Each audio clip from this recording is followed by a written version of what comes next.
কোচবিহার পঞ্চানন বর্মা ইউনিভার্সিটির সম্পূর্ণ নতুন শিক্ষানীতি অনুযায়ী প্রকাশিত এসইসি স্পোকেন ইংলিশের প্র্যাকটিক্যাল পরীক্ষার যাবতীয় তথ্য সম্পর্কে আমাদের আজকের এই স্পেশাল ভিডিও।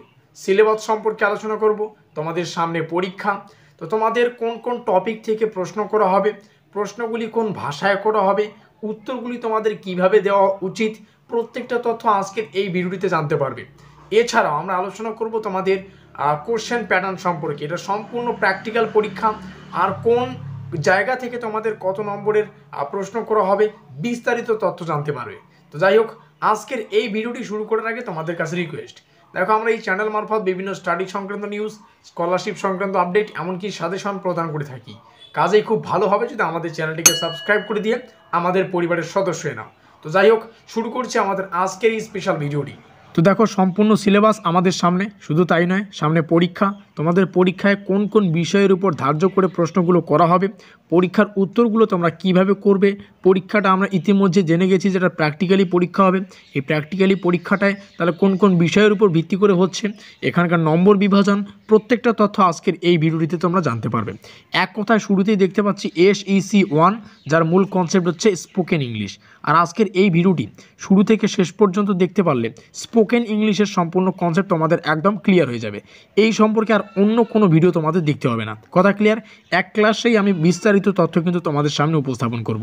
তো সিলেবাস জানার আগে আমাদের সামনে যে বিষয়টা রয়েছে সেটা হচ্ছে কোর্স অবজেক্টিভ, যার অর্থ হচ্ছে এই কোর্স অর্থাৎ স্পোকেন ইংলিশ বা এসইসি কোর্সের যে সম্পূর্ণ অবজেক্টিভ অর্থাৎ উদ্দেশ্যটা সেখানে উপস্থাপন এখানে রয়েছে।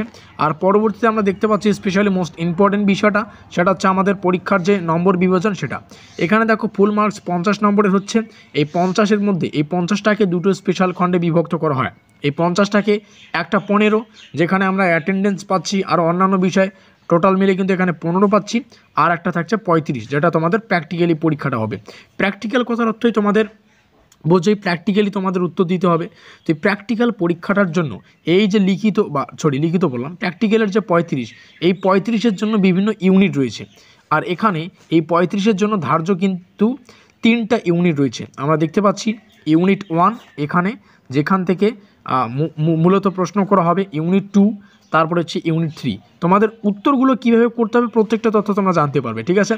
এই 3টা ইউনিটের জন্য আমাদের ধার্য এই 35 নম্বর, কথা ক্লিয়ার। ইউনিট 1 যেখান থেকে 15 মার্কস, ইউনিট 2 যেখান থেকে 10 মার্কস, আর ইউনিট 3 যেখান থেকে 10 মার্কস, টোটাল কত হলো 35। এই 35-এর মধ্যে তোমাদের প্র্যাকটিক্যালি পরীক্ষাটা হবে। তাহলে এখান থেকে এবার তোমাদের মাথায় প্রশ্ন থাকতে পারে যে এটা তো ইংলিশের, স্পোকেন ইংলিশ বলছেই, অর্থাৎ তোমাদের ইংলিশেই কিন্তু উত্তরগুলো দিতে হতে পারে, আর তোমাদের ইংলিশেই কিন্তু প্রশ্ন করা হবে। তো প্রত্যেকটা তথ্য যদিও তোমাদের কলেজ ওয়াইজ কিন্তু এটা বিভিন্নভাবে বিভক্ত করা হয়। তো ইউনিট 1-এর যে মূল কনসেপ্ট যেখান থেকে 15 নম্বর থাকতেছে সেটা একটু দেখে নেওয়া যাক।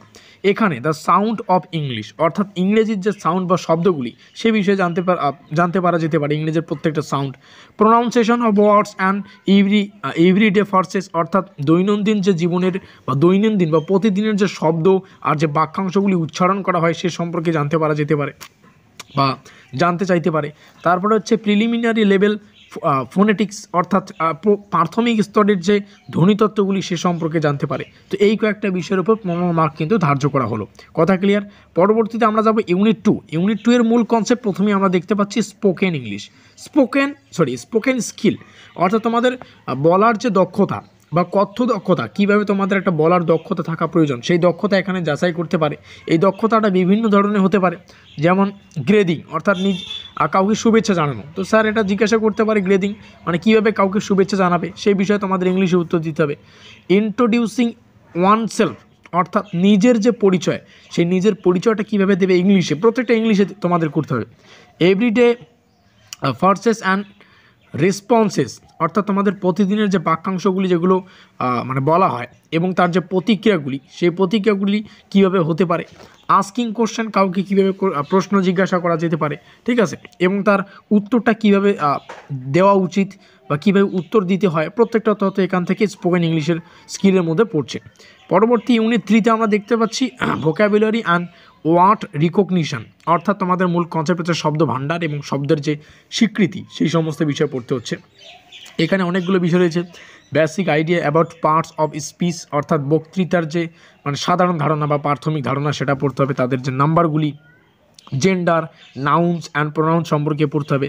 Oral expressions of the language, অর্থাৎ মানে কি বলে সর্বনাম ভাষার যে মৌলিক অভিব্যক্তি সেই সমস্ত সর্বনাম যেগুলো ভাষাগুলি থাকে।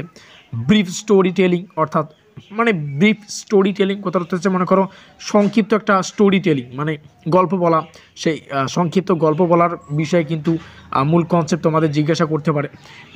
তারপরে হচ্ছে ন্যারেশন এ লোকাল ইভেন্ট, কি বলছে, হ্যাঁ ইভেন্ট, যার অর্থ হচ্ছে স্থানীয় যে বিভিন্ন ঘটনা ঘটে সেই ঘটনার বর্ণনা করতে দিতে পারে, ঠিক আছে। তারপর হচ্ছে ইন্টারভিউ, অর্থাৎ সাক্ষাৎকার। এই হচ্ছে মূল কনসেপ্ট। এবার দেখো আমরা ইউনিট 1 বুঝলাম, 2 বুঝলাম, ইউনিট 3 বুঝলাম। আরও একটা বিষয় বুঝতে হবে, এখানে নোট করে দেওয়া রয়েছে, এই বিষয়টা একদম স্পষ্ট এখানে উল্লেখ যে ইউনিট 2 এবং unit 3 can be practices as group activity as may be evaluated so, অর্থাৎ এখান থেকে ইউনিট 2 আর ইউনিট 3 বিভিন্ন কলেজ ওয়াইজ যেটা আমরা দেখতে পারবো, জানি না কোন কলেজে কেমন নিয়ম চলছে, তবে এই ইউনিট 2টা আর ইউনিট 3 দ্বারা আমি প্রত্যেকটা লাইনকে একবার ক্লোজ করে দিচ্ছি। তো দেখো আমাদের এই লাইনে কিন্তু একদম এই বিষয়টা স্পষ্ট করে বলেছে যে ইউনিট 2 এবং ইউনিট 3 এই দুটো যে কনসেপ্ট, এই দুটো কিন্তু তোমাদের মূল্যায়ন করা যেতে পারে। ইন্টারনাল ইভ্যালুয়েশন যে হয় না, সেই মনে করো জাস্ট আমি যদি সংক্ষেপে বলি তাহলে তোমাদের মানে প্রজেক্ট ওয়ার্কের মতো কিন্তু ইউনিট 2 আর ইউনিট 3টা হতে পারে। কথা ক্লিয়ার? জানি না কোন কোন কলেজে কি হয়েছে, যদি না হয় তার 3টা বিষয়ের উপর তোমাদের প্রশ্ন করা হবে। তো এই হচ্ছে সম্পূর্ণ কনসেপ্ট। অবশ্যই ভিডিওটি ভালো লাগলে লাইক করে দিও, বন্ধুদের কাছে শেয়ার করে দিও। তো আমাদের আজকের এই স্পেশাল ভিডিওটি এই পর্যন্তই।